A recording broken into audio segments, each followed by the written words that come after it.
Life is hectic enough without worrying if your lights will stay on or if there's hot water for your child's bath. So count on natural gas to keep the energy flowing, even when the weather is unpredictable. Natural gas is always there to keep your home warm, showers hot, and food cooked to perfection. That's why America has relied on safe and affordable natural gas for more than 150 years. And we will be here for you and future generations too. You can count on natural gas from Southeast Alabama Gas District.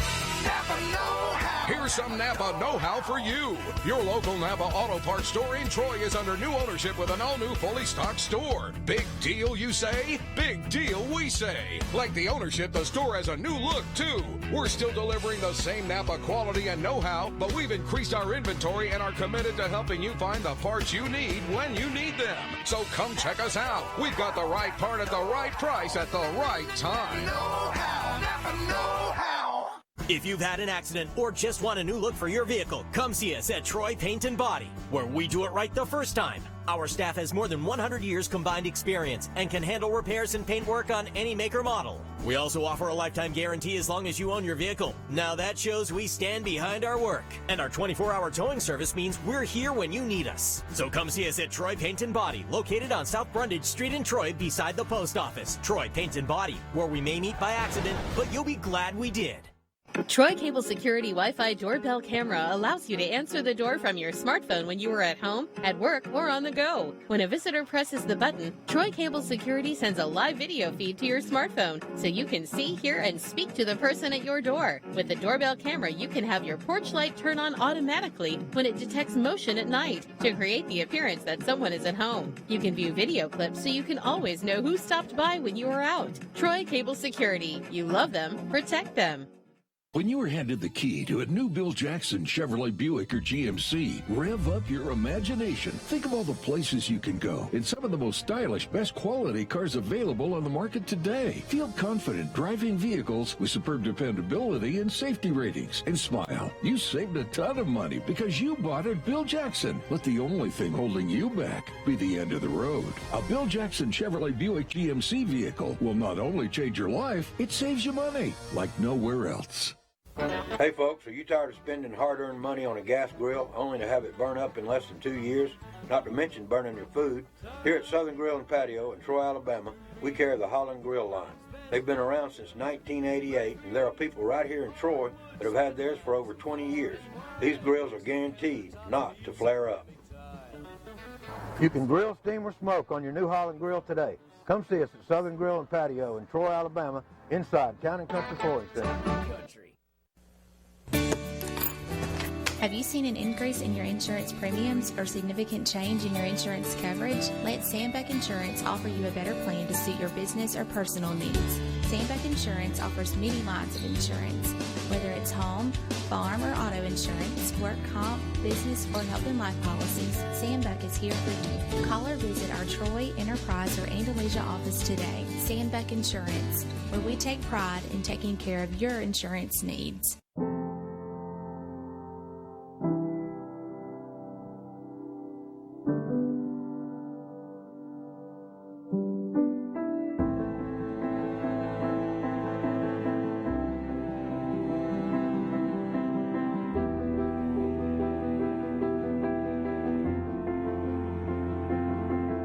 Forevermark Diamonds. Beautiful, rare, responsibly sourced. Available at Marguerite's Exquisite Jewelry.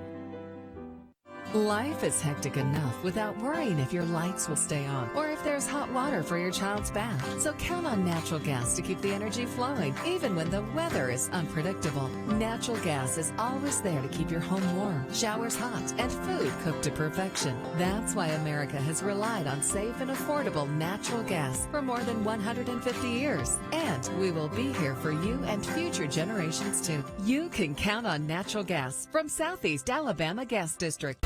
Napa know-how. Here's some Napa know-how for you. Your local Napa Auto Parts store in Troy is under new ownership with an all-new fully stocked store. Big deal, you say? Big deal, we say. Like the ownership, the store has a new look, too. We're still delivering the same Napa quality and know-how, but we've increased our inventory and are committed to helping you find the parts you need when you need them. So come check us out. We've got the right part at the right price at the right time. Know-how, Napa know-how. If you've had an accident or just want a new look for your vehicle, come see us at Troy Paint and Body, where we do it right the first time. Our staff has more than 100 years combined experience and can handle repairs and paint work on any make or model. We also offer a lifetime guarantee as long as you own your vehicle. Now that shows we stand behind our work. And our 24-hour towing service means we're here when you need us. So come see us at Troy Paint and Body, located on South Brundage Street in Troy beside the post office. Troy Paint and Body, where we may meet by accident, but you'll be glad we did. Troy Cable Security Wi-Fi doorbell camera allows you to answer the door from your smartphone when you are at home, at work, or on the go. When a visitor presses the button, Troy Cable Security sends a live video feed to your smartphone so you can see, hear, and speak to the person at your door. With the doorbell camera, you can have your porch light turn on automatically when it detects motion at night to create the appearance that someone is at home. You can view video clips so you can always know who stopped by when you are out. Troy Cable Security. You love them, protect them. When you are handed the key to a new Bill Jackson Chevrolet Buick or GMC, rev up your imagination. Think of all the places you can go in some of the most stylish, best quality cars available on the market today. Feel confident driving vehicles with superb dependability and safety ratings. And smile. You saved a ton of money because you bought at Bill Jackson. Let the only thing holding you back be the end of the road. A Bill Jackson Chevrolet Buick GMC vehicle will not only change your life, it saves you money. Good morning and welcome to Today in L.A. I'm Mike Amos. He's Bill Rice Jr. And Mike Amos calling in from Graton Beach, Florida. And we're going to have a show for you today on the eve of the eve of the eve of the eve of Memorial Day. Isn't that right? It's breakfast with the Troy Trojans baseball team. Troy Trojans will play at 8 a.m. today against Little Rock in Sunbelt Conference play. Yeah, ladies and gentlemen, that's when you're trying to drink coffee, come to work. If they don't, they'll be in a lot of trouble due to the lack of pitching on this team this year. You got to win this first one. Yeah, I wonder if you could probably count on one hand the number of teams that have lost some of these. That played in these tournaments and lost their first game and came back and won it all. Yeah, I mean, this is one of those things where. Double elimination. If you're South Alabama, South Alabama's already home. I don't know if you realized that yesterday, but they got beat by La Monroe in the single elimination, and they had won 8 games in a row. Yeah, I know it. Going into the week, they played Troy, and then they lost 2 to Troy, and then they lost yesterday to La Monroe, and their season's over. Yeah. That's my criticism of these tournaments and playoffs. It's just all anybody can remember is how you did in the playoffs and tournaments. It's like the regular season doesn't even matter.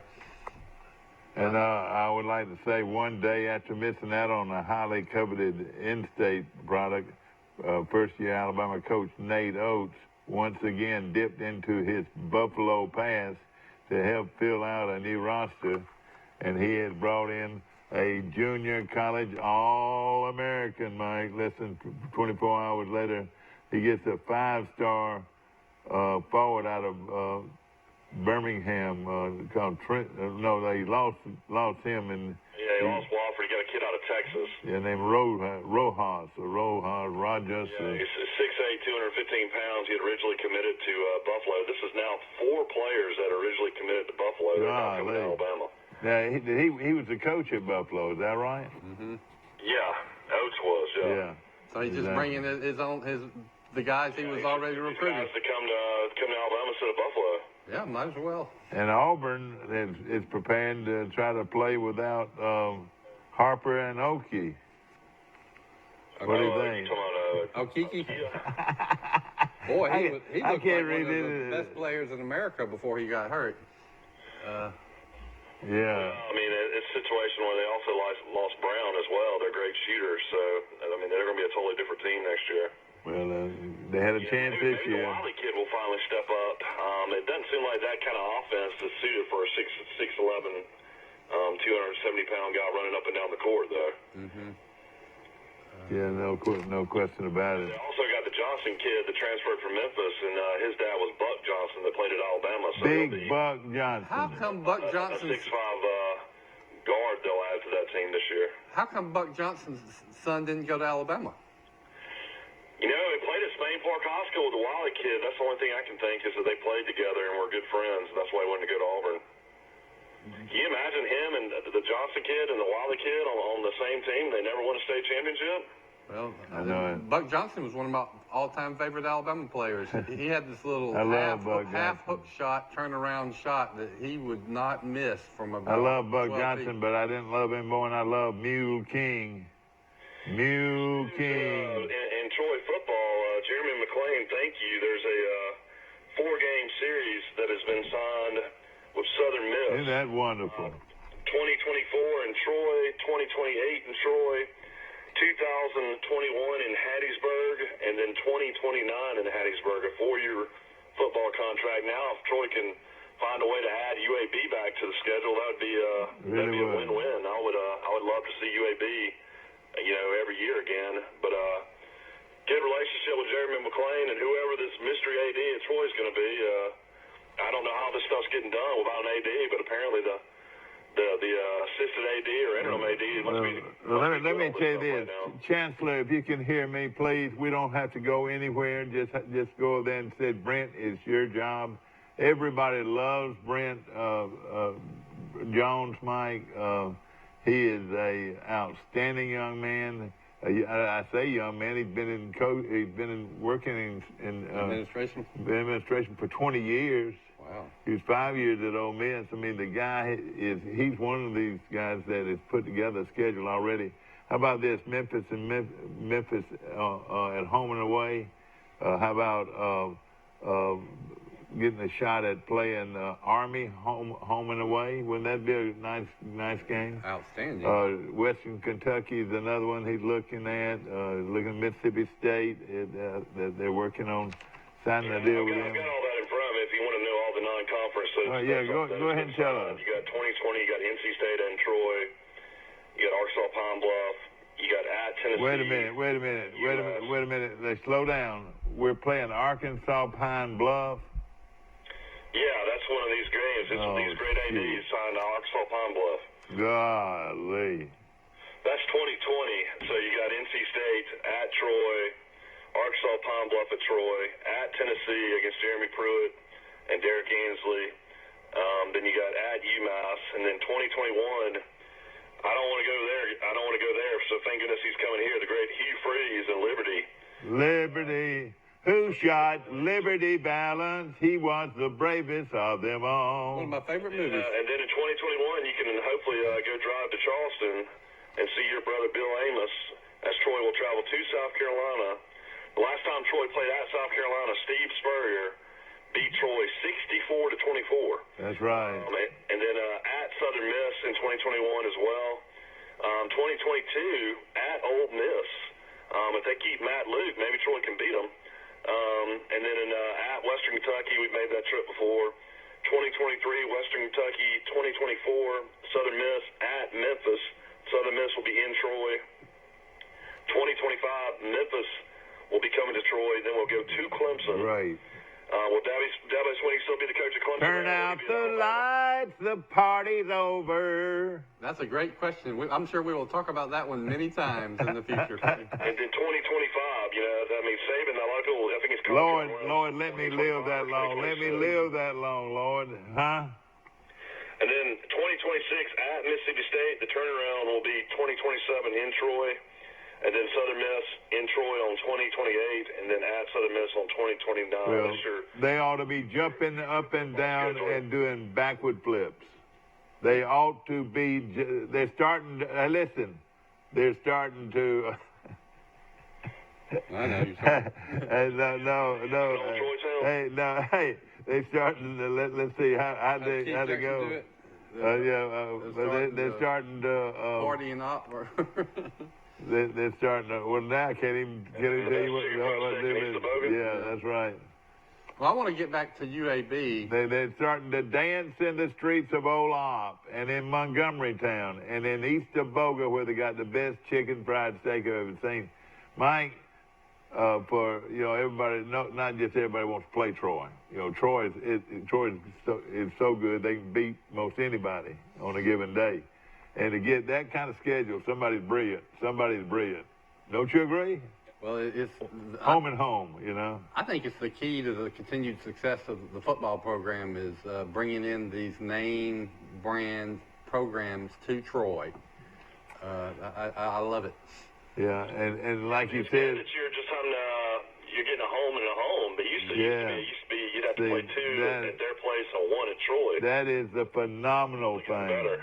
You know, you start putting those guys on home schedules, and that's what you're doing your job. North Carolina State, now they tried, but Troy made them uphold their promise and everything. That was big.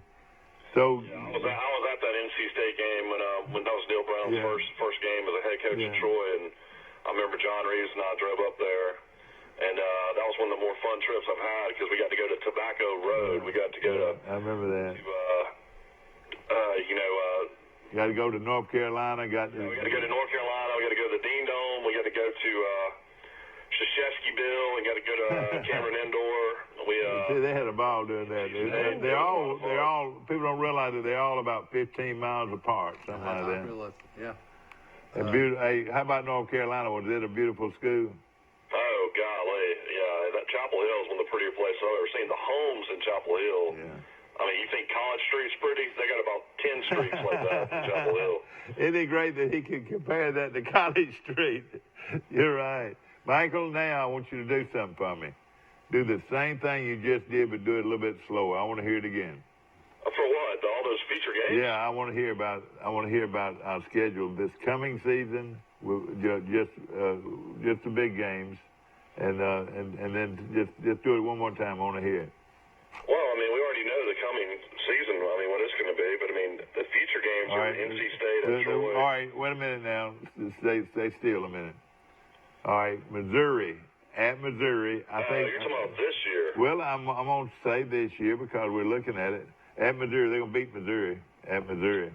They're going to go to Missouri and they're going to wear them out, Mike. Missouri's got Clemson's transfer quarterback. Yeah, that don't mean anything. They got Kelly Bryant, but they got one of the best offense coordinators in the world, Derek Dooley. Oh no, Derek Dooley! You know, ladies and gentlemen, now you heard the rest of the story. The last time we played Derek Dooley, Troy set a individual team record of over 700 yards in total offense. I listened to it on the radio. I hope you knew that, didn't you, Mike? So, I mean, do you think Troy will be able to take a big group to Akron? You think that's a good non-conference game? No, I don't. I wouldn't be excited about going to see the Zips play, the Akron Zips.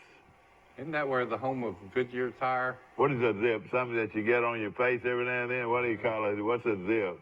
A Firestone is out of Akron, isn't it? Yeah. Okay. It's tire country. And they the greatest athlete in the world is from Akron, though. Who is that? LeBron James. LeBron James. Is that where he's from? Probably is the best athlete in the world. Okay, now tell us, we know about those non-conference games. What's going to happen? Start off with Campbell. All right, wait a minute. One more, though. Let me put something else down.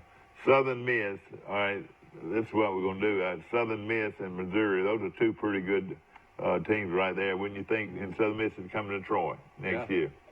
All right. Southern Miss, I think, was 6-6 last year. They've got similar uniforms, too. He loves to throw stuff in my face, doesn't he? Well, I mean, Southern Miss is Southern Miss. Hey, listen, I've seen them wear Alabama and Auburn both out in the same season. Did you know that, Mike? They beat them both in the same season. They had Jeff Bauer as the coach, or Curly Holman. And that big, tall quarterback that was so good. What was his name? Reggie Collier? Yeah, Reggie Collier. I was at that game and couldn't stop him. You remember we were talking yesterday about these recruiting trips I got to go on with Charles Bradshaw? Yeah, that was fun, wasn't it? That was one of the games. Uh-huh. And dang if Southern Miss doesn't beat Alabama. And then later, Charles went and talked to the Coach Bryant and saw Coach Bryant after that game. And he commented on how terrible Coach Bryant looked. He just looked as sick as could be. It really shocked Charles to see. So that's when he knew, you know, what bad shape Coach Bryant really was in that last football season. Right. Okay, that's 2000. I don't realize when Stalin's first season, he started 0-3 and he lost to Southern Miss. I was at that game too. It was old, what's his name that has all the commercials. Was and at the same time, ladies and gentlemen, I tell you the one that was, I tell you who used to wear us out is Louisiana Tech. You remember how they used to beat us? Yeah, they beat the Bows twice. Louisiana Tech used to beat us, and I'll tell you somebody else that beat us one time. You can't believe this. It's Florida beat us. Northern Illinois beat us. You remember that? La Monroe. It ain't no big deal. They won't play Troy. Well, that's why they won't play Troy, because they lost all the schools you just named beat them. You know Troy could beat them. But there was some real heartbreakers there, I promise you. In the great what if or what might have been category, think about what we would say today if Jacksonville State had beaten Auburn, which they should have done. That's right. Yeah, probably should have. No question about it. You know who I want Troy to play, and it would be a great schedule because Troy used to play them all the time when I was a kid. I would love to pick up Central Florida again. Yeah, but all right. Let me tell you this though. That'd be a great trip. All right, to Orlando, go to Disney World, get a football game. And then fight the love bugs. The worst love bugs in the world are located in Orlando. And I'm gonna tell that story. You're not gonna believe this, we'll get after you. right? I'm having to put all kinds of stuff on my kids. People don't want to believe this, Rice, but it happened. He and I had gone to a Troy Central Florida game, and we were coming back. But the love bugs was so bad, our car was just terrible. I mean, just caked on there. So we pulled off, and we were washing the love bugs off and standing around and knocking. And this guy pulled up on one of these rancheros, those. You remember those old station wagons that had the wood grain, And it looked like an older car. And he got out of that thing and was. Having to clean off all the love bugs, and he cleaned off the love bugs. And in a minute, I said, he was actually "All right, I want you to hear this now. I want you to hear this, ladies and gentlemen. This is a true statement." I said, "Mr. Steinbrenner, would you come over here and clean mine off?" That is a true story. That Mr. Steinbrenner, owner of the New York Yankees, was he was really nice. Oh yeah, and wanted to know about Troy. The first thing you said is I've been a Yankee fan all my life. Yeah, I got him. But hey, he had to do the same thing everybody else did. Mr. Steinbrenner, and of course he could have. But Mike, tell us about the flies that are this fly that's down there that is eating everybody up at the beach. Well, I mean, this time of year, the yellow flies are horrible. So they come in off the Graydon Beach State Park, and you're surrounded by state parks on both sides. So any live oak trees or any kind of trees you have in your yard, they basically come out early in the morning and right before sunset, and they are very painful if they bite. All right, now we'll. You have to have like Benadryl or something on site. But I found out yesterday. I went to the hardware store in Graydon, and the number one thing to get rid of them is cactus juice. So you can put cactus juice. Can you believe that? Your kids now how good does this cactus juice smell, you reckon? You don't think you learn things by watching Today in L.A.? Cactus juice is not harmful to your kids. Yeah. Well, all right, now let me tell you another story. Another brush with greatness story. Another person, and I laughed at that. I shouldn't have laughed because it wasn't anything funny. But tell them about the friend of your wife, Lee's. The friend? Oh, well, yeah, she has a friend that has to leave, that works at Alice Beach. It's one of her friends, since college, that she has to leave every May until September because she'll go in anaphylactic shock if she's stung. Like, literally, she will, pass out. She found out she's allergic to them. And it's so she had to leave there. Emergency room several times. She had to leave for how long? 4 months? She has to leave for 4 months every year because of yellow flies. There are a lot of things like that at the beach. I remember when I went to the Alabama-Florida State football game in Coach Saban's first year. Remember they played in Jacksonville as a neutral site game? Yeah. And Rush and me and some of our buddies went down there. And they had, at the time we were down there a couple of days, it was kind of a golf weekend. And they had the worst. Hold on, look at this crown. Look at this crown. Look at this crown, man. Look, I want that above my head all the time, ladies and gentlemen. Go ahead. I'm going to forget my story. They had the worst red tide they had ever had in the water. The Crimson Tide. Wasn't that ironic that the Crimson Tide was down there and they had the red tide? But when that so bad in the water it gets into your lungs, and it just everybody was hacking and coughing, and it was you're really kind of miserable for a couple of days. No question about it. And you know, and that's I mean, it's really where you're located down there, though. Like in Sunnyside, when we had our place all our lives, we never had them. It's just really when you're surrounded by woodlands. Yeah. And another thing I'm worried about coming out of those woodlands is alligators. Well, you already saw a water moccasin a week ago or 2 weeks ago. There's all kinds of stuff down here that you got to be aware of. That of course they have these drainage ditches and they're everywhere. Yeah. Anywhere there's water. You grew up around them. Bad behind your house when you lived down there in the old Rosenberg house.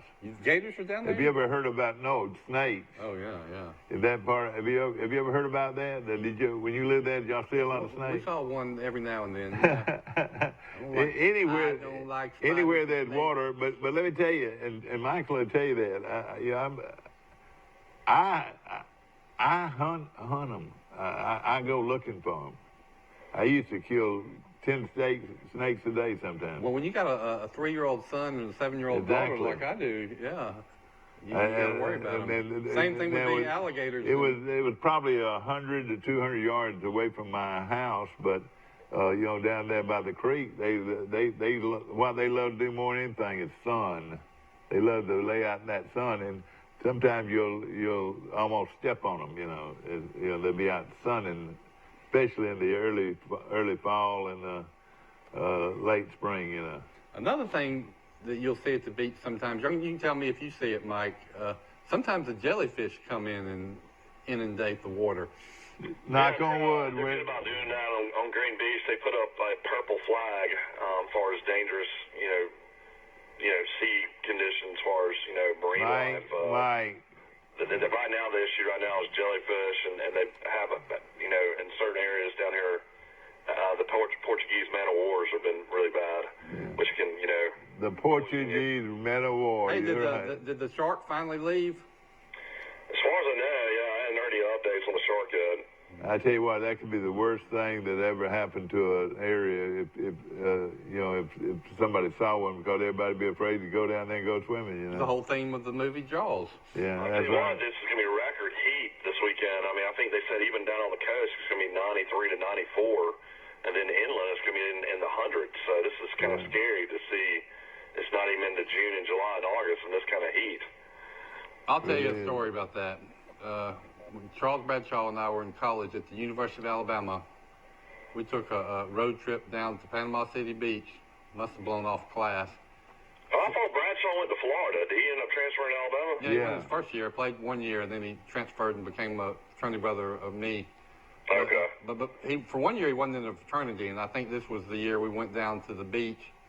We got down there. We decided to go at about 10 o'clock at night, so we got down there about 1 or 2 in the morning, slept in the car, then got us a Roach Motel, but we were listening to some good music and just chilling out, and we both fell asleep on the beach on one of those hot days, and that is the worst sunburn I have ever had. And Charles, and he had a dark tan.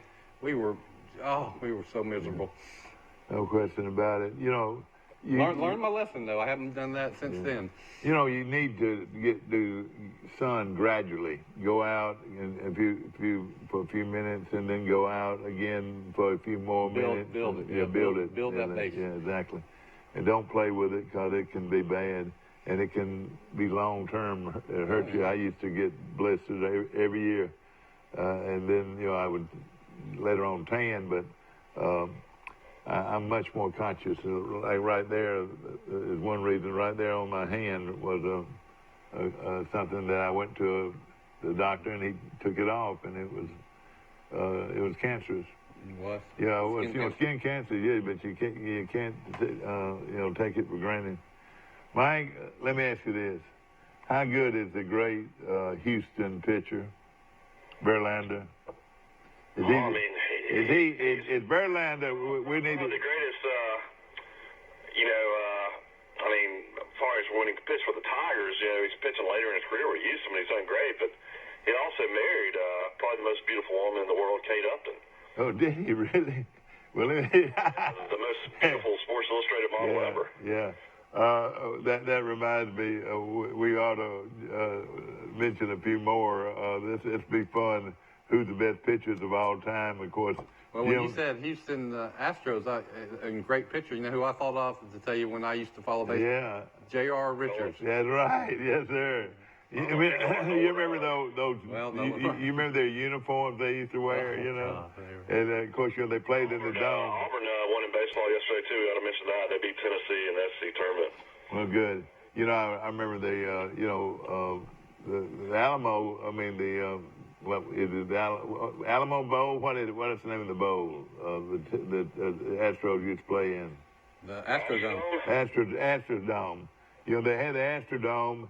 And they kept hitting the ceiling at the Astrodome. Fly balls would hit the ceiling. And so when they built the Superdome, they made sure that it was 100 feet high or something like that. And it never did hit the ceiling as much. The Astrodome was a sensation when it was built. I remember Rush, my older brother, went to Boy Scout camp in Arizona, and they stopped and toured the Astrodome on their way. Yeah. I don't want to lose you here, but I'm going to take this call. I don't want to lose you, though. Hold on a minute. Are you on Today in L.A.? How you doing? I'm doing good, Mike. It's Max. How you doing? Max Howell calling from upstate Mississippi. Is that right? That's right. And I believe as soon as I hang up here, and I'm going further north, right up to the Tennessee state line this morning. You going to Tunica or where? No, I'm going on this side, over close to Florence. Yeah. Iuka is the name of the town. I got you. All right, I'm going to put you on hold. I'm going to bring Mike Amos in here. I'll be right back. Cross your fingers.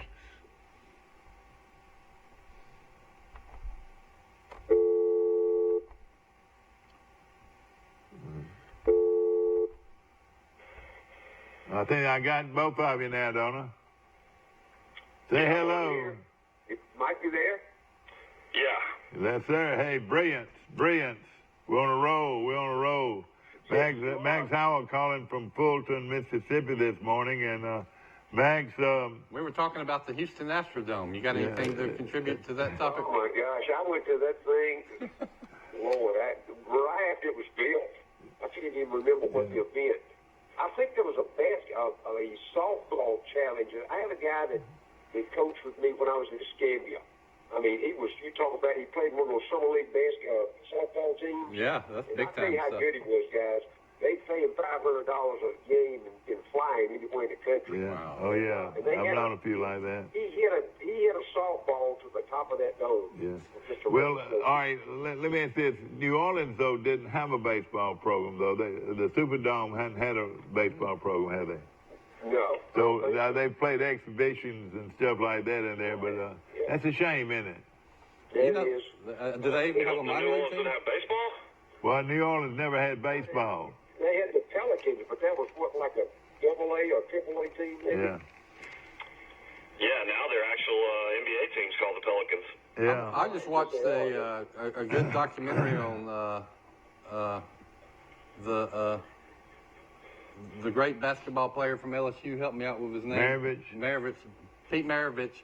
And I enjoyed the parts about when he was playing with the New Orleans Jazz. Yeah. That's why they got him, because they had that Superdome, and they said, we got to sell some tickets. And so we'll get Pete Maravich. And he wore those floppy socks and all that and everything.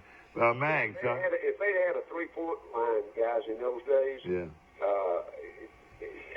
average 50 points a game, at least. Max, I want to read something out to you. Mike's going to read something out to you in a second. It's Troy's schedule for the next probably 5 or 6 years.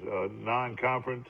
I want you to hear this. We won't keep you on hold long, but go ahead, Mike. Of course, next year, Max, we play Missouri at Missouri, and we play Southern Miss in Troy. Right. Go ahead, Mike. I mean, when we did this earlier in the show, I didn't know he was going to do it again, so I got to go back and find it. But Troy just signed to play Southern Miss 4 more times in the next 10 years. And Max, one of the reasons I'm getting him to do it again is this is a big thing that they were able to schedule these teams. You know, not just everybody wants to play Troy. Well, that was Jeremy. That was Jeremy. Oh yeah, I know that. Yeah, he's stirring that pot. Now, tell me quickly before we start. What's the update Nothing right now. Brent Jones, the guy that we're so high on, that's already there. Hopefully they're going to give it to him, but right now I don't know what they're going to do. Well, Dr. Hawkins was going to make the finals. Oh yeah, he will. And yeah, I mean they said there's 60 candidates, and he was trying to narrow it down to 8. Yeah. That's what I heard. 2020. This is the schedule that's. And Mag. They got NC State coming to Troy, and then they'll be at Tennessee and at UMass. That's 2020. All right, that's Tennessee and UMass. Good trip to UMass. That'll be 2020. Okay, go ahead. And then 2021, they got Liberty coming to Troy. Hugh Freeze, your favorite coach. You ought to come for that game. Who shot Liberty Valance? He was the bravest of them all. I want to come back to that. South Carolina and at Southern Miss. You think Muschamp will still be at South Carolina in 2021? If he doesn't win 8 or 9 in the next couple of years, he won't. And you look at that schedule, Mike, I don't see how he's going to do it. If he breaks even this year, now, you have a relationship with Jay Hobson. He was at Ole Miss when you were there. What do you think about him at Southern Miss? Well, are the Southern Miss fans happy? Well, he had that big blow-up with administration during that transition with the athletic director. He was working with the president, and he was wanting to bring in Art Briles and a bunch of other guys that, didn't have had great credentials, but have a little character problem along the way. Yeah. And they said no. And evidently he'd already promised the job to Briles from Baylor. And Buddy, he would have brought him around. He really got the bind on that now. So you guys been around it long enough. What they'll tell you is they just put that note in his file and let him go. Let him win less than 6 ball games. They'll be looking for a coach. Yeah. And then in 2022 at Ole Miss, will Matt Luke still be there? Wow. Boy, if he is, that'll be a miracle. Will Rich Rodriguez be the head coach? That's the rumor. You know that now. Why? Because he wanted the Hall kid. Is at Tulane as the offensive coordinator. They're gonna fall in love with Summerall, Mike. They're gonna love Summerall. And they went above Matt's head to hire Rodriguez. Yeah, I bet they did. And I bet there'll be some personality conflicts here. Yeah, well, there's always. I mean, Mike, you know that. You've been around it long enough. You get guys that have been a big-time pro. Yeah, I know it. And then they brought back and they can't get enough talent there. They play in the SEC and they get guys beat up. I mean, this. I already gone through all the schedules. I got them at best. They can do. If they have a great year, they can win 7. Yeah. But I don't think they win 7. I think. All right, they play at Ole Miss. This is 22. And who else they play that year? Western Kentucky. So that'll be a trip to Western Kentucky. The next year, they've got to add a lot of games. They only got 1 game scheduled for 2023. That's Western Kentucky. 2024, there'll be Southern Miss will be coming to Troy, and then at Memphis. Troy picks up Memphis for the first time ever. Dad? Has Troy ever played Memphis? I don't remember it. Yeah, I don't remember it. Yeah. That's a school that, like Troy, dropped the state. They were forever known as Memphis State, and now they're Memphis. That's right. Mike, what year is that? 25, Memphis will come to Troy, but then Troy will travel to Clemson in 2025 to play Dabo Swinney. Will Dabo Swinney be there? No. Where will he be?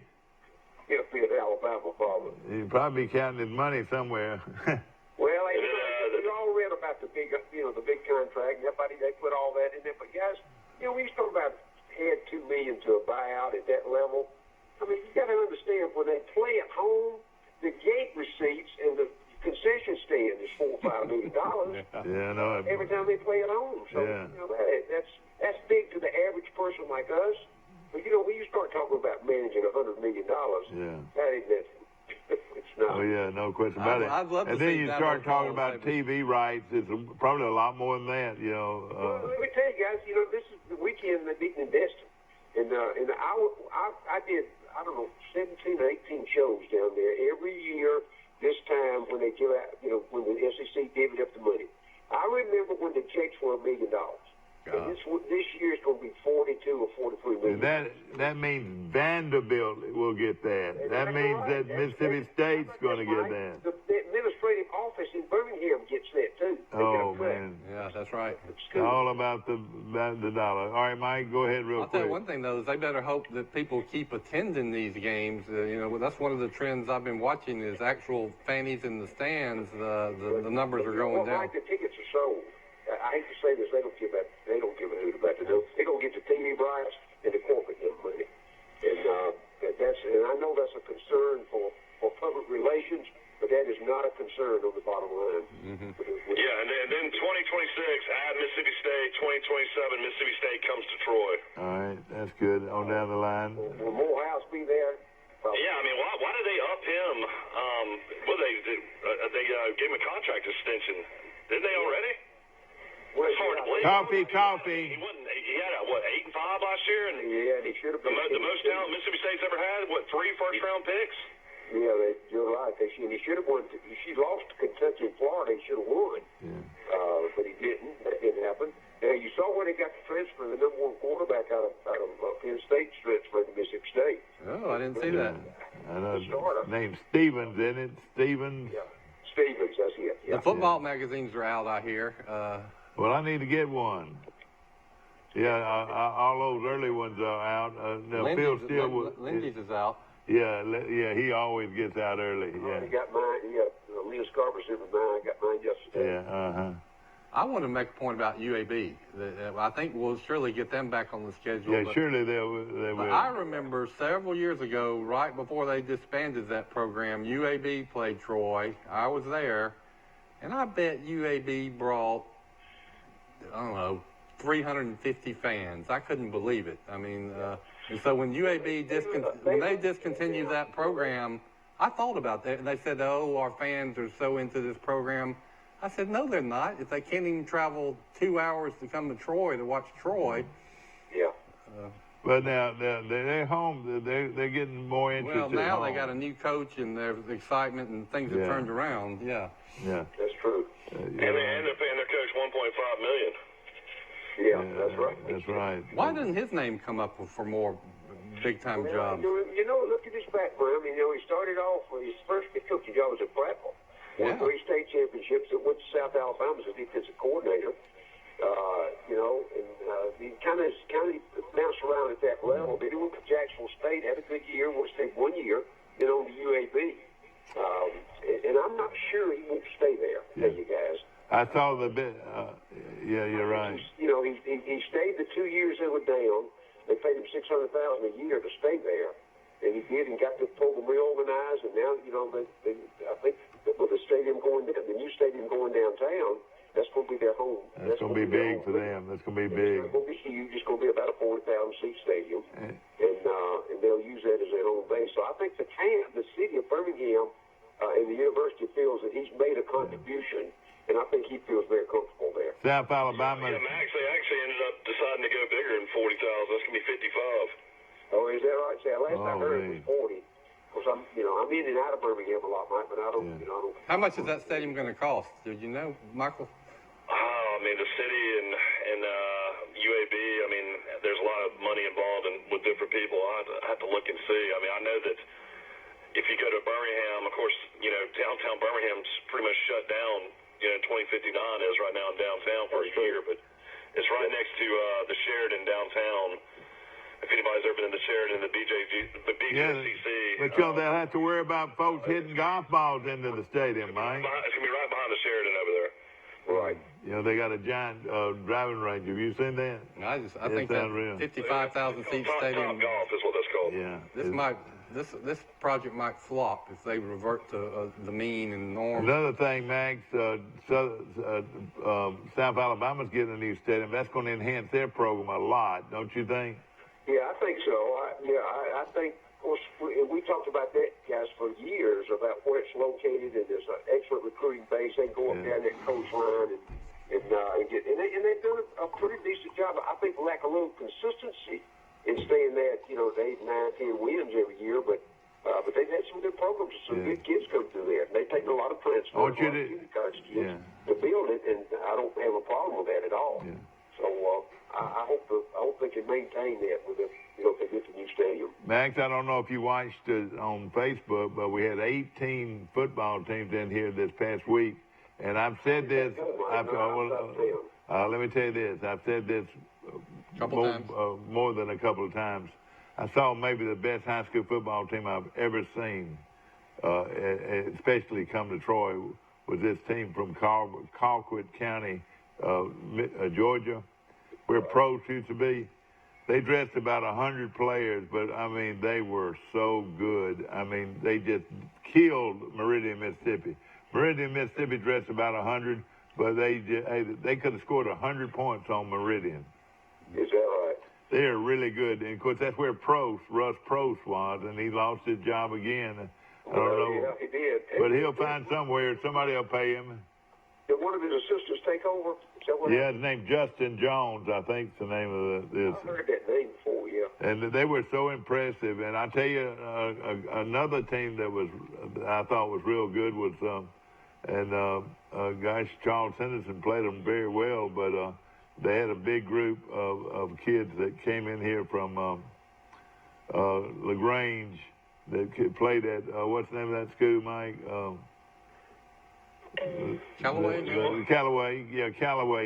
Georgia high school, and they were good. And also Hewitt Trustful had a real good team. I was very impressed with Hewitt Trustful. Their backup 10th grader quarterback was a guy named Caruth. You remember Paul Ott Caruth? Paul Ott, yeah. That's right. I want to say he was from Sullivan. His daddy was a coach. You remember that? I do. I remember that. I do. Yeah, Paul Carew played for Green Bay Packers too. Yeah, he was a good ball player, but that's his nephew. And then there was another. They had three real good quarterbacks, but you know those big time schools came in here in brand new buses, and you know they're able to travel a lot better. And then a team that you probably know some about was out of Georgia, and it was Columbia High School. In the Atlanta area, they were good. And Mike, how was the crowd? The local. Well, the crowds weren't huge, but if you looked at it over a Wednesday through Saturday and 9 games, I would say Steve probably knows better than I do, but 20,000 maybe over the whole. I mean, they had Special Olympics going on in Troy too, so there was a lot going on. Special Olympics had 1,500 kids, just kids. These new stadium will open in 2021. It's going to cost $174 million to build. Oh man, that's going to really enhance their program, Max. Yeah, it will. It will. And well, right. Look, guys, we know in this part of the country where the interest is, and I know a lot of the cities and other parts of the country have gotten stuck on bond issues and attendance, and they don't think it's growing enough from the local aspect for the sales tax and all to support that. But in this part of the country, obviously the other times of the year they tried to put football programs together hasn't worked. But really from August till January, the communities can reap the investment. Let's put it that way. And I think in this part, I think Birmingham won't be a whole lot different. I don't know. I'd say just Alabama and Auburn are so embedded in people's minds that it's. Well, that's always the case, Mike. You know that. How many people, and that was one of the reasons I recall when we played it Saturday night when I was there, mainly because we knew the Alabama and Auburn people go to afternoon ball games. We was hoping to get a percentage of those people stop back by Troy on Saturday night and watch us play. Yeah, that's right. This is interesting. How old do you think Legion Field is? Oh my gosh. Old. It's not older than Rickwood, I don't believe. No, it's not older than Rickwood. I'm gonna say 65, 70 years? No, older than that. No, 91. 91. That's one of the oldest stadiums in the country. Of course, Rickwood Field, located right there in Birmingham, is considered the oldest baseball park in America. Well, didn't you say on the show yesterday that Tip Colley played in the first game? Tip Colley played in the first game that was ever played at Legion Field. And guess who they played? It was Birmingham Southern against. He played for Birmingham Southern, and I'm trying to think who that other team was. But I've got it somewhere over here. Probably Swanee. Yeah, it could have been. Yeah, Swanee. I asked my son the other day who played the first football game. You know that, don't you, Max? That was Harvard and somebody. No, you missed out. It was Penn. No, it was Princeton. It was Princeton and Rutgers. Okay, I'm using it. Princeton and Rutgers. And in the 20s, Mike, that was the toughest conference in America, and they don't even give scholarships anymore. Yeah, and that's something. No question about it. Well, Max, this time of year, I reckon you start moving around a little bit, and of course. Football's like 90 days away. It's crazy. Well, That's exactly right. Yeah, I did a show in Knoxville. See what was that Monday night? So yeah, it's already starting to pick up a little bit. But Max, I don't know if it's always been this way, because, ladies and gentlemen, I'm going to tell you something that is going to make you say, "Oh boy, I've heard it all." But this time of year, when Max was coaching at Troy, they took their team to the beach. They took their football team, and we're talking about a bunch of outlaws now. No, I'm just joking. But y'all used to take them to the beach every year. Is that right? Absolutely. About 3 or 4 nights, and man, that was a headache. I mean, I know Billy went on. He and his beautiful wife went one way, but he probably told you, said you're gonna be taking care of curfew. being Philip had to take care of. At that time, Bill Marsh was there. The Chieftains came in 69, and we were the patrol guys. Took their football team to the beach. and now I want somebody to hear this now. Where did the funds come from? I want to hear this. It was something, they used to find them. We didn't ask hard questions. Ladies and gentlemen, again, I want to tell you something else they did. They fined, F-I-N-E, they fined the players. And the money that they went to the beach with was money. It was money that y'all collected on fines. Is what y'all sent them to the beach with, wasn't it? Well, that was probably where some of the money came from. And of course, Billy had contacts other places as well, and that people kept our program out a lot. Now, let me tell you this: I've heard of a lot of things, Max, but I've never heard of a team that actually fined their players. But y'all did. Is that right? Well, we did, and you remember that, Mike, because every married kid we had, the university gave the wife a job. So remember, they had extra income coming in, a guaranteed job. At that particular time, and she may be a secretary, or if she had an education background, she may teach or whatever. So we felt like we had a little control other than just a scholarship over those kids. Well, and another thing, too, ladies and gentlemen, now I think they serve people on Sundays now, but at one time they did not serve a Sunday night meal. And you know why they did? They went down to the riverside or they went out here on the bypass to the motel, and they would order a ribeye steak, and I'm talking about a big ribeye steak, and they said, "Where do I sign? Where do I sign?" Mike, we'd call out there. We'd be there breaking the tape down from Saturday night and getting ready to put our game plan together for the next week. And Billy'd get on the phone about 2 or 3, and he'd call and get the numbers and tell them how many steaks to cook and how to cook them.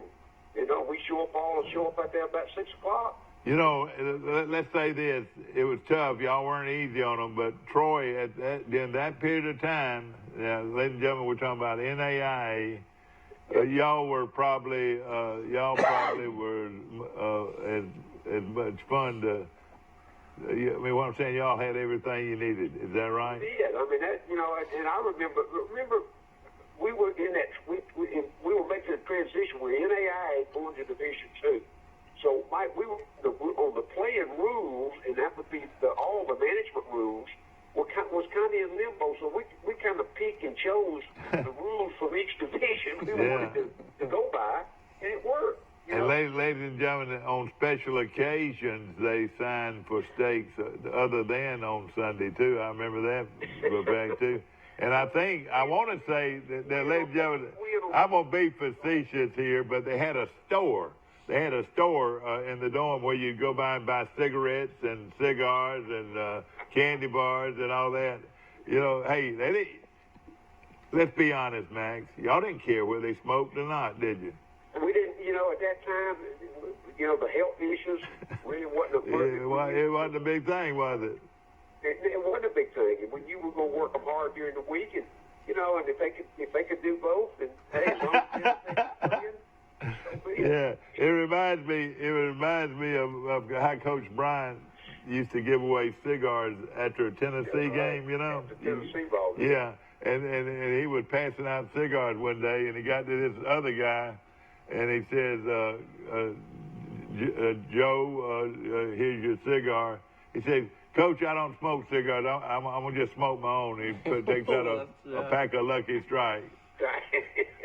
Coach Bryant couldn't say anything. He chain smoked Chesterfields.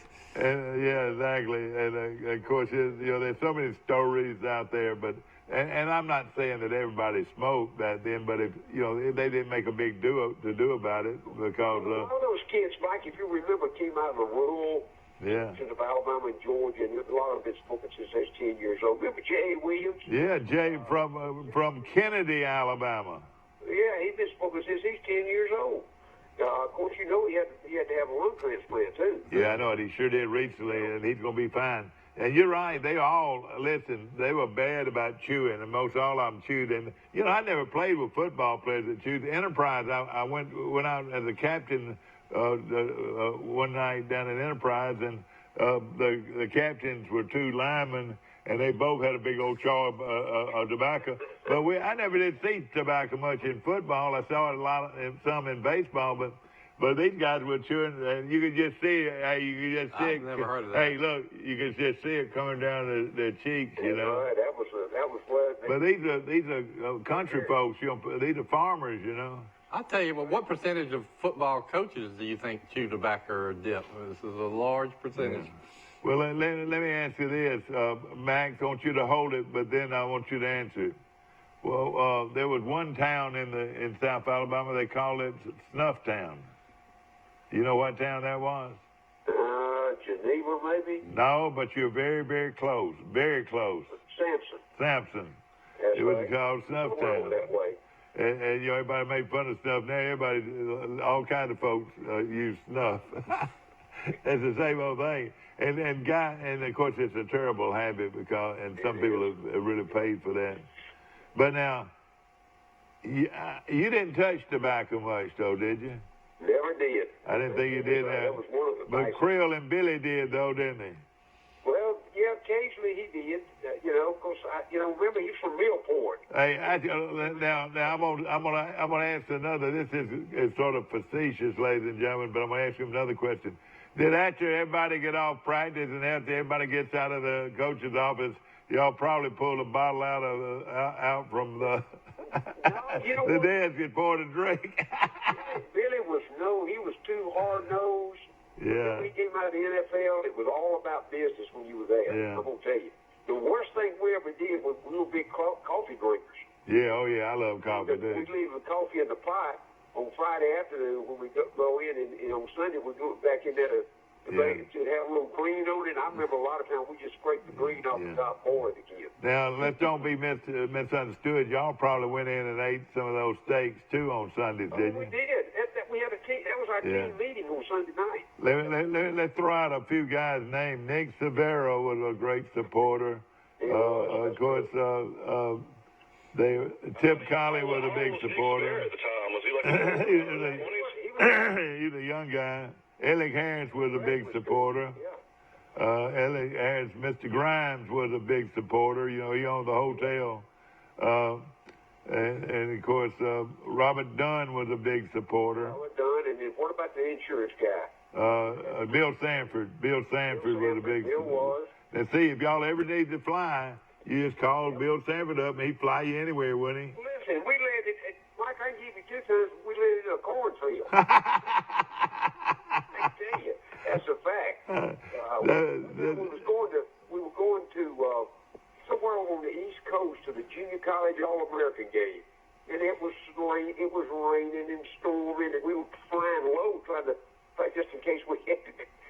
And Bill did not have, he didn't have the engineering degrees to fly with No, that's right. He was not you're right.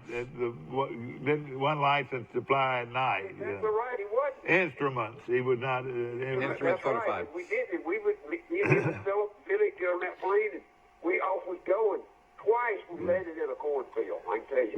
Let me tell you how classy Billy Atkins was. After practice, he put on his suit and went home. But now, a lot of times he was going to a speaking engagement. He did a lot of that. But isn't that true? I mean, he put his suit back on and went home. Is that right? Oh, yeah. He was a classy dude, wasn't he? He really was. Had a big old barrel chest. And let me just say this, ladies and gentlemen. They said, oh, Troy's getting a bunch of outlaws. Hey, they didn't have any outlaws. All that man had to say was, you do this.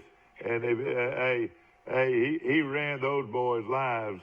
Well, here's the deal, Mike. They knew that we were some of those kids, we were their last stop. Exactly, yeah. And Billy held that over their head. you know what? I heard him say this more and more. Your scholarship is not for a semester. It's not for a year. It's day by day. Yeah.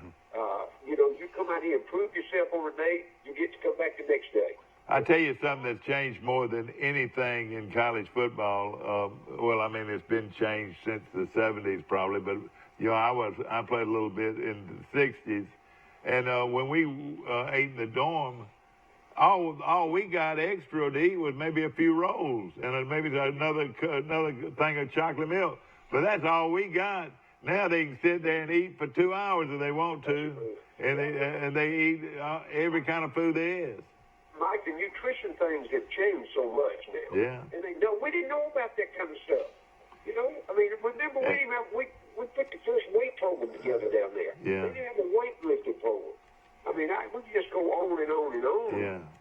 About the things and how it's changed, and we were first in a lot of areas, mainly on the field with the system we ran. But anything I saw all that from the NFL. Yeah. Let me tell you something else that's changed. This is fun to knock around and hear these things, but when's the last time you saw anybody doing neck bridges? No, you don't. You don't see it, but let me tell you the reason why. I was wondering, I said, how many times have you been doing neck bridges and the coach hollers out, turn it over? How many times have you heard that, All right. Now, you know why they don't wear neck bridges? No. The helmets weigh 25 pounds, I bet. I mean, the helmet is so big that they're going to get a big old neck. But, but the reason we did that, Mike, remember the way we taught blocking and tackling was with the head. Yes, sir. Led with the head. So it was illegal. What we taught was illegal today. I mean, that was targeting everything. All right, you led with your head, and then they didn't give you water. I don't believe Billy was pretty bad about giving water, wasn't he? Well, yeah, he would do a water break. But again, remember, he brought all that stuff from the NFL. We were so far ahead. That league we played in was a high school league. Yeah.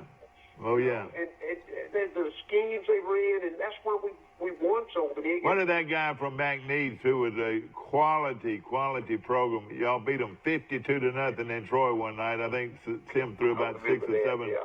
And that was a quality program. What did that coach say? He never seen anything like it, had he? No, the biggest one, though, was when we went to beat Northwestern. Yeah. Out there. They were the nation had. Yeah, that's right. The Demons. Yeah. We had them 25-0 at halftime.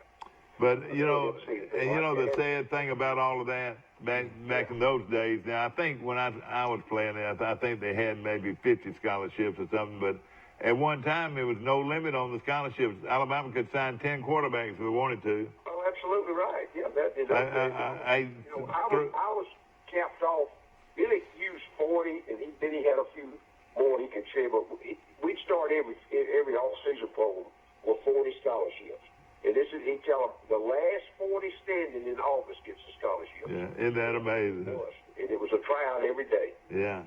Another thing that was big, too, y'all made them go to summer school, but they all had jobs, too. Isn't that right? Yeah, Billy always worked out the financial end for them. And some of those jobs weren't so easy. Henderson Black and Green wasn't so easy, and that Thompson County moving van service was not easy, too.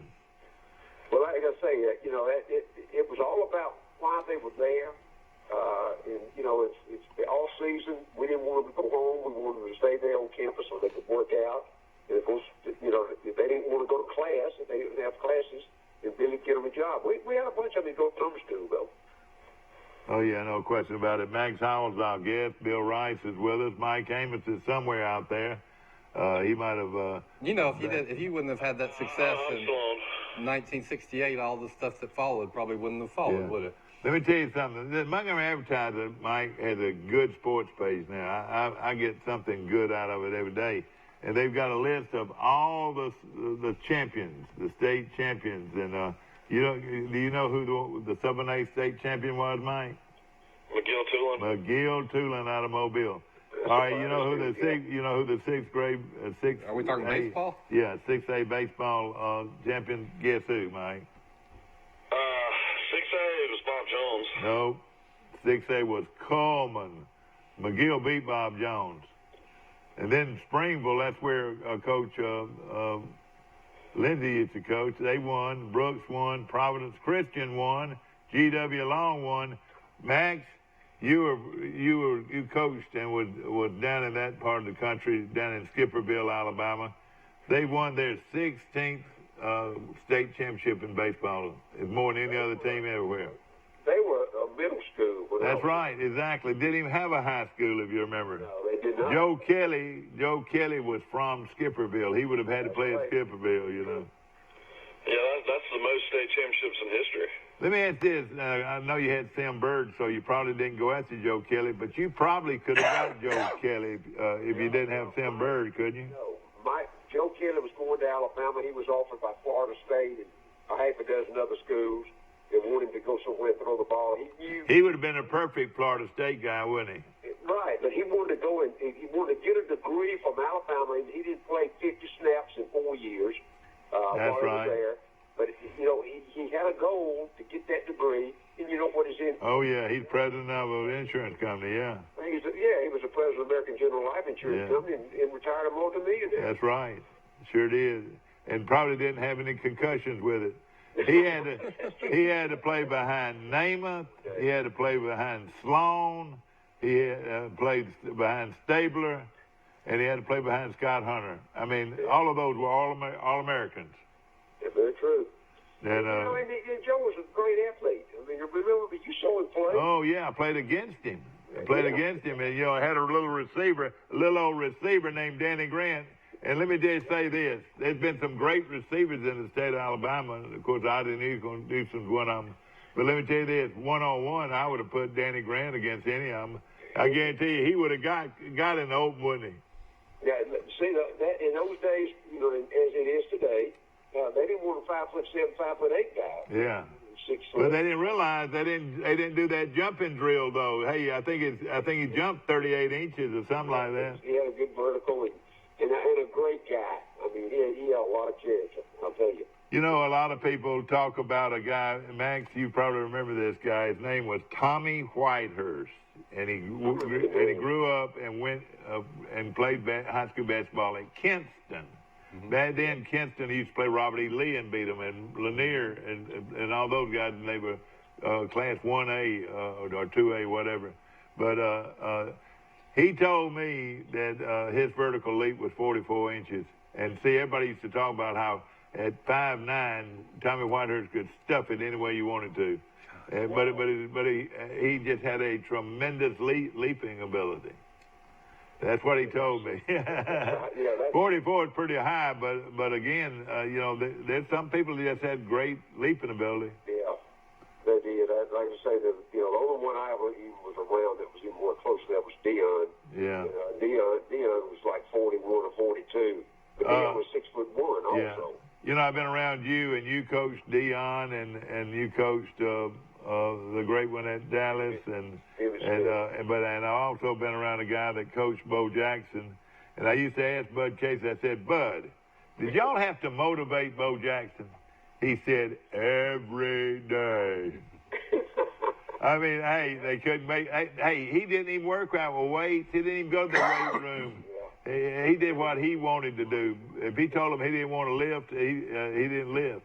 He wasn't a big lifter. Well, he didn't have time. He was playing baseball. Somebody told me when he did lift, though. And then he was running track, too. But somebody told me when he did lift, they said put 400 pounds up there and said bang, bang, bang, bang, bang.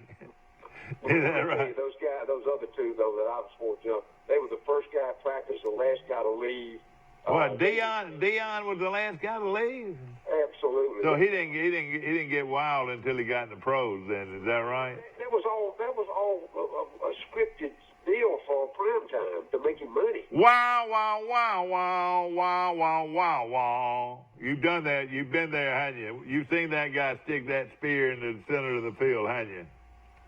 Yes.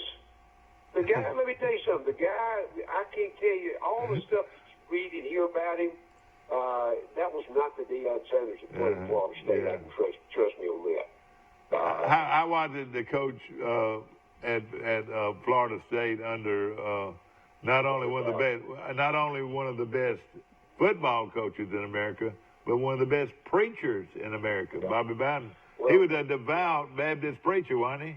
Well, yeah, but let me tell you, what y'all saw with Bobby Bowden is what you get. I mean, that was all. But let me tell you, when you start with that assistant bunch with Mickey Andrews and Chuck Amata and Mark Rick and all that bunch below him that stayed with him so many years, guys, it was like an NFL staff. I'm gonna tell you, it wasn't nothing but all business every day. Let me tell you something. You'll get a kick out of this. We were heading to spring training baseball. We used to go down there, and I had 3 or 4 boys with me, and I said, well, y'all, I tell you what we'll do. Let's run by Florida State and watch them practice. And we were going to South Florida to watch, to the Disney World in South Florida to watch them practice. So we pull up, and I told them, I said, I've got a friend of mine that's one of Coach Bowden's best friends. I didn't know Bobby Bowden at all at that time. I might have met him. I don't know. You ran into Ronnie Cottrell, though. Yeah, that's right. I ran into Ronnie Cottrell, and here. Ronnie replaced him. Here. Oh, all right. Now, this tell you how bold I was. Well, Ronnie was like a GA, I think, at the time. Yeah. Oh, this is how bold I was. He was sort of down on one knee watching practice, and I walked up to him and I said, Coach, my Mike Amos, Ed O'Toole's a real good friend of mine, and I said, can I get a picture? He said, no, look, not right now. Let's do it after practice. I was going to get him to walk over and get a picture made when he was right in the middle of practice, and old boy said, Mike, I can't believe you went and asked him to get that picture made. But after the practice, you would have thought I hung the moon. He was just a nice. Listen, man, he's 89 years old and still on the road. I can tell you that. I asked him, I said, Coach Bowden, would you, I got to know him real well when he had his quarterback camps here, and I'd go pick him up, and all of the boys were here, and they're just as nice of people as you'll find anywhere. That's true. And the outlaw of the bunch was Terry. Yeah, that's right. Coach Bowden couldn't control him. But you know something? The Auburn people ought to get down on your knees that Terry Bowden coached at Auburn. He won the first 22 ball games he coached in. How many people have done that? No, I don't think so. I believe the first one they lost, wasn't that the night the arena burned? No, I don't know if that was that night. You mean at Auburn? Yeah, I think so. I think that was first ball game he lost. But anyway, he had a great tenure there. Pete Jenkins was on that staff, by the way, for 22 years. 22 wins. Well, they had a quarterback camp, and they brought quarterbacks in from all over the country, and they would. After practice, they'd go out to supper, and they liked Troy. They did it about 7-8 years. Yeah. and they were just as nice as they could be. And Tommy, was big and coaching too at the time. And he was at Tulane at that time. Either at Tulane or Clemson. I don't know which one. But his younger brother was the offensive coordinator at Florida State. I'm sure his daddy called all the plays. But his daddy, now, Bobby Bowden, he was probably at one time the best offensive football coach in America, wouldn't you say? I'd say So he was very innovative, and he didn't mind taking risks. I told you the story about the punt Roosty with Big Clemson. Oh, yeah. With 2 minutes to go in that ball game, kicked a field goal, won 23-21 in that ball game. But who would have done that? We ran a punt Roosty on 4th down for our own 26 with less than 2 minutes to go. All right, and that is where the center actually lays the ball down. Is that right? Yeah. On the ground. Butler picked it up, and he fell down at the 5. Oh, did he? He had to kick a field goal to win it. Yeah. But that's just an example of what, he was. Yeah. He was so innovative in those days. And look, remember, they travel, Florida State travel anywhere, go play anybody. That's right, yeah. A lot of people, and I've said this to you before, Mike, people forget we were recruiting and winning at the level Alabama is now. In those days. I'll tell you another story. If Alabama had a field goal kicker, he probably would have won 5 nationals. Yeah, how about me? How many times wide left? How many times did they kick it wide left? Oh, it was like 3 or 4 times across the championship. I know it. It wasn't the skill level the kids had, but those 2 kids, I recruited both of them. One of them came out of Colorado, but they choked. They couldn't handle the emotion, and we never realized that. That was something else we learned along the way. And every kid, just because he's talented, it don't necessarily mean he's going to perform for you on Saturday. Those 2 kids just literally choked up because we never put them in practice with a team. We made them go down to another practice field. Oh, yeah. We bring them in at the end of practice, and now you know that the kicking game is in practice every day is brought in during the regular practice session, as opposed to bringing them in at the end, just let them kick field goals, 1 or 2 rushes. You're talking about Florida State's success being equal to Alabama's now. Well, it is. I'm researching a book on Alabama football after Coach Bryant's death. Right. And one stat I found is that the all-time winningest percentage for a single decade is held by Florida State. The only team that's ever won more than 90% of their games in a decade. Bill, that's for 14 years, and I was there when we started that. That was started in '87, I believe. That was 14 years in the top 5. Well, they never fell out of. Florida State's record, I think it's in the 90s, is over 90%, like .901. Yeah. Well, if Alabama wins 11 or 12 games this year, which will be the last game of the decade, they can beat that record for most wins in a single decade. Let me tell you, of course, you were. Just think about how many more games they play now. Yeah. Well, not wins, it's percentage is what I was. Yeah, now they play more games, so Alabama has won more games. When he coached at Howard College, of course, Max, you on the team and lost 80-0, wasn't you? Yeah, absolutely. Here's my claim to fame. I had a broken ankle, so I didn't play that night. Yeah, okay.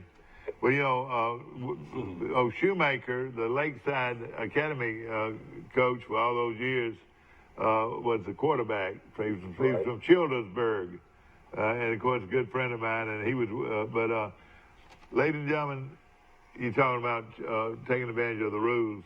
He coached at Georgia, some Southwest Georgia or something, before he took the Howard job, now Stanford University. They were guys that played 4 years before and then they transferred to Stanford or Howard. Isn't that right? Oh, yeah. Listen, he already had... I mean, they had some grown men on that team, didn't they? Mike, he had the system that we used at Troy with Billy. I mean, we go find players that already played 2 or 3 years and put them out there, and they'd be eligible automatically, and, they played the SEC, and you're right. I mean, those kids could have played, had already played at most of the major conferences. Oh, yeah, oh, yeah. Coach Bowden was just ahead of his time in that. We can say this now. Out of Southwest Georgia. Dad always, my dad was a teammate in the same recruiting class as Bud Casey, Mike's good friend. They were roommates. And then Coach Casey transferred after a year or 2 at Alabama. But then Dad lost track of him. And then years later, he saw him trying to make the Miami Dolphins or something. But this was like 7 years after he had started at Alabama. So Dad always wondered, well, how many years of college football did you end up playing, Bud? And let me tell you this. Everybody said that Bud would, if he had acted right, he'd been an All-American. They said he was a great player. But Coach, hey, he reported at Alabama out of Dothan High School at 255, and Coach Bryant said by August you better be down to 219. He didn't want the big guys, you know. No. Well, his system did demand that, Mike. They did the old scramble block on the offensive line, and Charlie Pell and Jimmy Sharp. Well, Jimmy Wilson. Max, this time of year, almost every weekend, and you got to cook for somebody. What's for dinner? This past weekend, man, I did shrimp, and one of the couples went up on the river and found a little brim bed. They caught 32 brim, little can-sized brim. We cleaned those. I had fried fish, and then I had some boiled shrimp to go with that. We did corn on the cob and the potatoes and all that. Did coleslaw. I did sweet potato fries on top of that to add to it. And then, of course, we had a big old pitcher of sweet iced tea. We washed all that down. And this time, though, I brought in, and I didn't cook these. I went and got these over in Tupelo on Sunday afternoon. Key lime pies. Oh, boy. And I believe when I left, only about 2 or 3 pieces left out of the 6 pies. No question about it. 8 ups and key lime pie on top of all that fish this weekend. Are you going to have your books ready by Christmas, or when are you going to put them out? Mike, you heard me sit down at that golf tournament and tell you everything I'm trying to get done right now. Yeah, I know it. I put those on hold right now, to be honest with you. So listen, I go to Birmingham just to have lunch. I'm going to Florence, Alabama, as soon as I hang up here to have lunch today. What's the big word? What's the big word? The big word? Yeah. Hemp. And everybody I talk to about hemp, are you familiar with hemp? Isn't that kind of like marijuana or something? Well, no, it's not. That's the full education right there. I know it, but that's something that you might. The bush looks a lot like it, but it's not it. Okay. Well, it's part of this anything. Just didn't have the drug.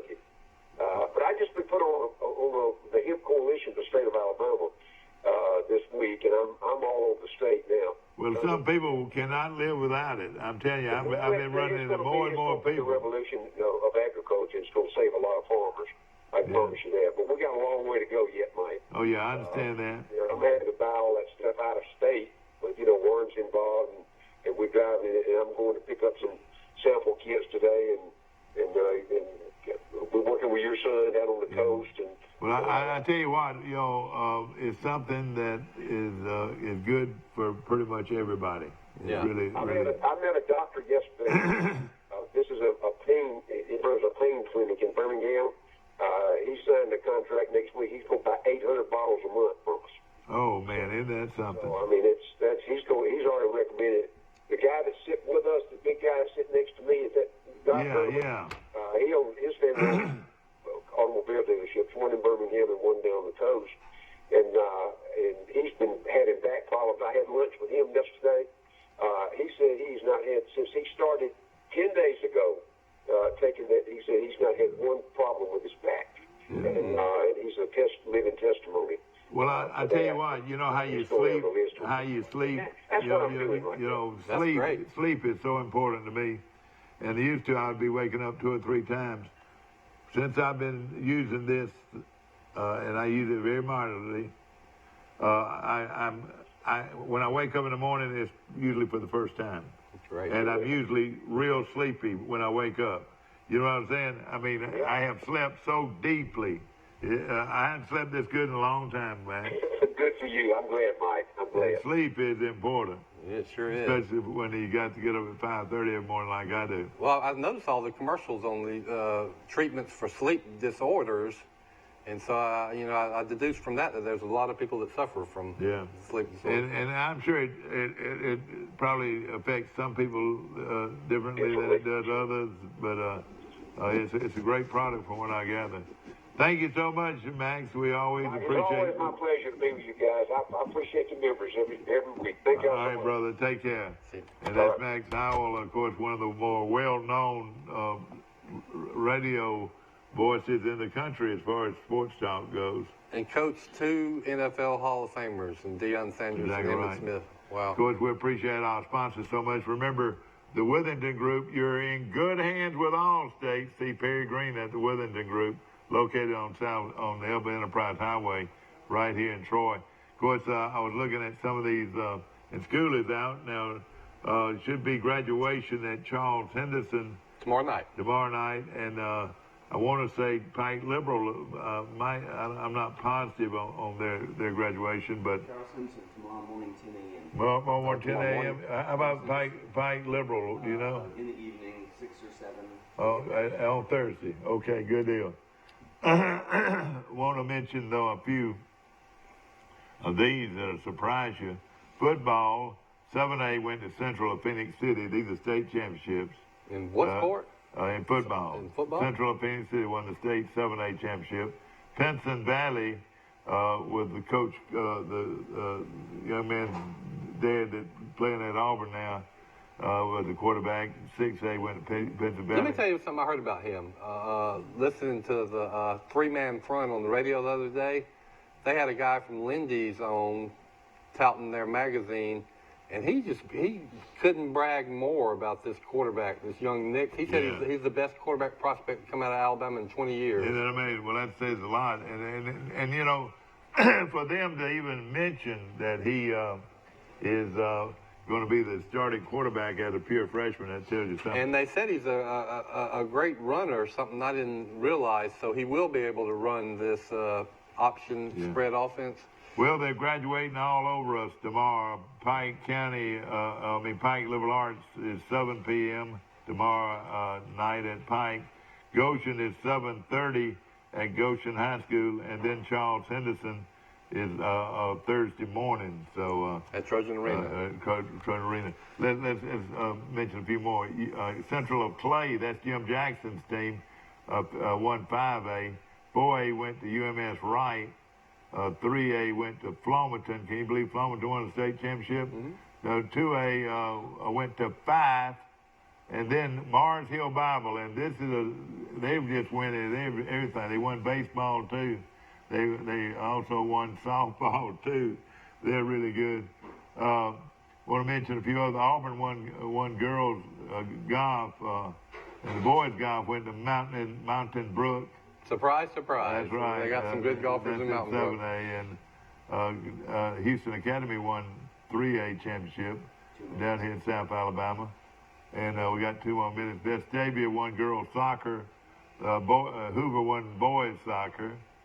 That'll tell you a little bit. Softball went to Hewitt Trustful, and some other teams like Alabama Christian, G.W. Long, Mars Hill Bible, and all won softball championships. Let me ask you a question. Who did shoot Liberty Valance? He was, his name was Webb, Bonnie. What was his name, the movie star? John Wayne's character. No, it wasn't John Wayne, though, was it? Well, I can't remember this character's name. All right, you remember... But everybody thought Jimmy Stewart shot Liberty Valance, but it was really John Wayne's character. And then this comes out later in the show. Jimmy Stewart admits it when he's much, much older, tells it to the local reporter. You know what the reporter says? What? He says, when the legend becomes a myth, you print the legend. Or something like that. But in other words, the legend was too good to tell the truth. Yeah. Hoover won the boys' track. I was looking at, and then, of course, the girls' track, James Clements. Tennis, Vestavia won tennis. Montgomery Academy has always won both boys and girl tennis. Boy, they really have a good program, don't they, in tennis? Well, they got no competition. Oh, really? Swimming and diving, Westminster of Huntsville, that's new school, and UMS Wright won through 5A. The boys, Huntsville High won in swimming. T.R. Miller was second. One of the 5A, excuse me, or 4A, and Boaz won the 5A. You know, this is interesting to find out how some of these guys did, and we'll talk about it in another show. Appreciate you being here, my friend. All right, Mike. And of course, we'll see you tomorrow morning, bright and early. Congratulations to all the graduates. That's right. Have a good one. And listen, all you parents that are crying out there at graduation, shame on you. Here you are crying, and they're all happy and ready to go to the beach and go off to college, and you're crying, well, I lost my baby. Let me tell you this. Let me tell you the story here. And it won't take me but a second if I can find it. If I can find it. Listen here, I can't even find it, but I'm going to get it so I can show you, because I want to show you because it's important. Let me tell you this. As long as you hold this right here, this is a wallet. As long as you hold the purse strings, hey, you'll be with them on into college, after college, and even before college. You'll never see him go as long as you handle the purse string. Great words of wisdom. The wallet. Have a great one, and happy graduation to all you seniors. Class of